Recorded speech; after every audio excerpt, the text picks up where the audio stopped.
আসসালামু আলাইকুম। আজ আমরা শিখব ডিপ্লোমা চতুর্থ পর্বের ইঞ্জিনিয়ারিং থার্মোডাইনামিক্স এর দশম অধ্যায়ের অটোসাইকেলের গুরুত্বপূর্ণ একটা ম্যাথ। তো প্রশ্নে বলা হয়েছে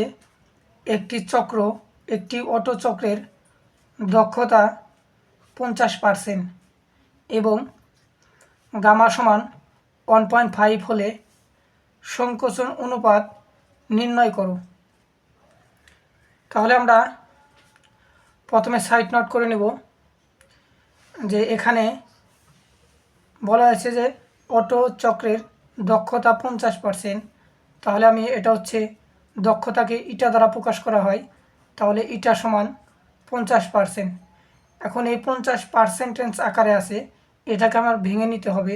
তাহলে উপরে 50 ডিভাইডেড এখানে পার্সেন্ট আছে অর্থাৎ 100 দ্বারা ভাগ।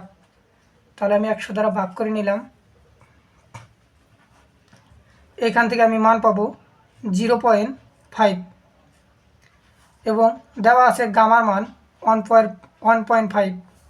তাহলে গামা সমান 1.5।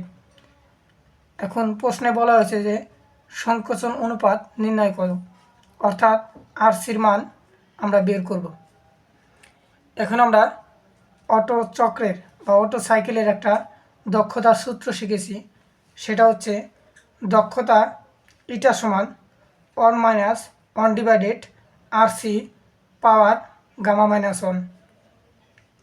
তো এখানে আমি ইটার মান পেয়েছি 0.5, এখানে 0.5 বসিয়ে দিলাম, সমান তারপরে 1 লিখলাম, মাইনাস উপরে 1 রয়েছে, উপরে 1 রাখলাম, ডিভাইডেড নিচে আছে আরসি মানে কম্প্রেশন রেশিও বা সংকোচন অনুপাত।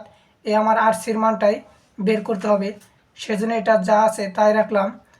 পাওয়ার গামার মান পেয়েছি 1.5 -1।